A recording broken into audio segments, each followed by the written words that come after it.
Hello everyone, welcome to success with Rai academy. आज का जो हम टॉपिक डिस्कस करने वाले हैं वो मोस्ट इंपॉर्टेंट है एसएससी के एग्जाम के पॉइंट ऑफ व्यू से। और आज का हमारा टॉपिक है प्रमुख अंतर्राष्ट्रीय सीमाएं।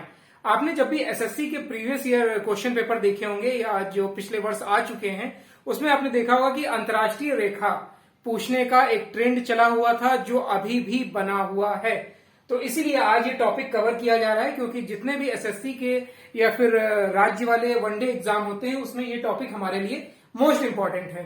तो इसमें हम उन रेखाओं का अध्ययन करेंगे, उन रेखाओं के बारे में जानेंगे जिनकी सीमाएं भारत के साथ लगती हैं, उन देश की सीमाएं भारत के साथ लगती हैं और कौन सी महत्वपूर्ण सीमाएं हैं जो और देशों को बांटती हैं, जैसे कि अमेरिका और कनाडा के बीच 49वीं समानांतर रेखा, हिडनबर्ग रेखा, ये सब। इस पूरे पॉइंट को हम आज के इस वीडियो में डिस्कस करेंगे। तो चलिए वीडियो को शुरू करते हैं। तो आज का हमारा सब्जेक्ट है प्रमुख अंतर्राष्ट्रीय सीमाएं। सबसे पहली जो हमने सीमा रेखा ली है वो है डूरंड रेखा। डूरंड रेखा हमारी पहली अंतर्राष्ट्रीय सीमा है और ये पाकिस्तान और अफगानिस्तान को डिवाइड करती है, यानी कि पाकिस्तान और अफगानिस्तान के बीच की रेखा है ये। इस रेखा को 1886 में लागू किया गया था, 1886 में लागू किया गया था और सर मार्टिमर द्वारा निर्धारित की गई थी ये रेखा। तो अगर आपसे ये क्वेश्चन पूछा जाता है कि डूरंड रेखा किस वर्ष स्थापित हुई थी, तो 1886 में। और किसके द्वारा स्थापित की गई थी, तो सर मार्टिमर द्वारा निर्धारित की गई थी। हमारी दूसरी रेखा है मैकमोहन रेखा। मैकमोहन रेखा भारत और चीन के बीच रेखा है ये, जिसकी लंबाई 1120 किलोमीटर है। मैकमोहन रेखा की लंबाई 1120 किलोमीटर है और ये भारत और चाइना के बीच में है और ये सर हेनरी मैकमोहन द्वारा निर्धारित है। ये सर हेनरी मैकमोहन द्वारा निर्धारित है, लेकिन इसे चीन नहीं मानता है। चीन इस रेखा को स्वीकार नहीं करता है। तीसरी रेखा है हमारी रेड क्लिफ रेखा। रेड क्लिफ रेखा भारत और पाकिस्तान के बीच में है। भारत और पाकिस्तान के बीच में है। इसका निर्धारण 1947 में हुआ था और भारत पाक सीमा आयोग के अध्यक्ष sir Cyril Radcliffe, Bharat Pak सीमा आयोग के जो अध्यक्ष थे सर साइरिल रेडक्लिफ, इनके द्वारा ये रेखा निर्धारित की गई थी। उसके बाद है 17वीं समानांतर रेखा। ये उत्तरी वियतनाम और दक्षिणी वियतनाम को विभाजित करती है। वियतनाम के एकीकरण से पहले यह देश को दो भागों में बांटती है।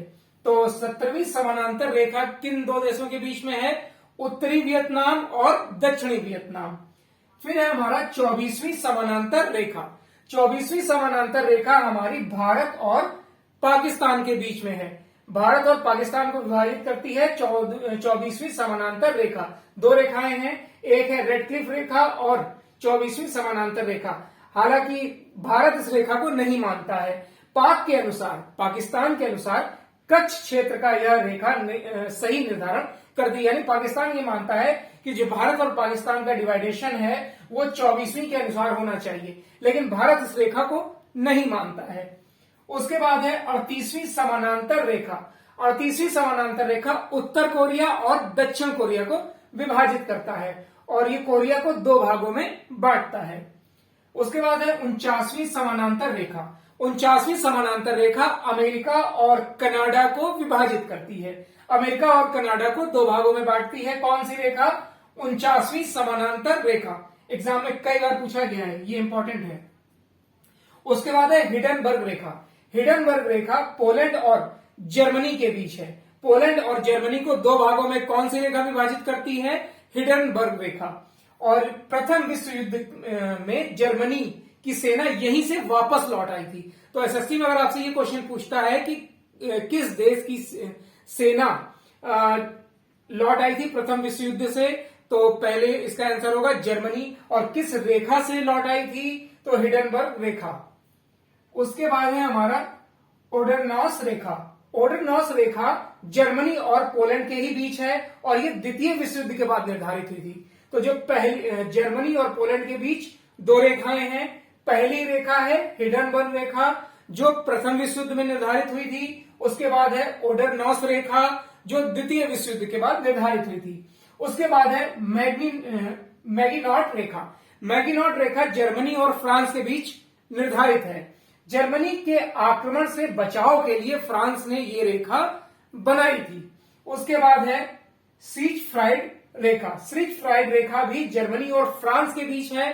जर्मनी ने यह रेखा बनाई थी, यानी कि जो मैगिनॉट रेखा है वो फ्रांस ने बनाई थी और सीजफ्राइड रेखा ये जर्मनी ने बनाई थी। ये दोनों ही रेखाएं जर्मनी और फ्रांस को विभाजित करती हैं।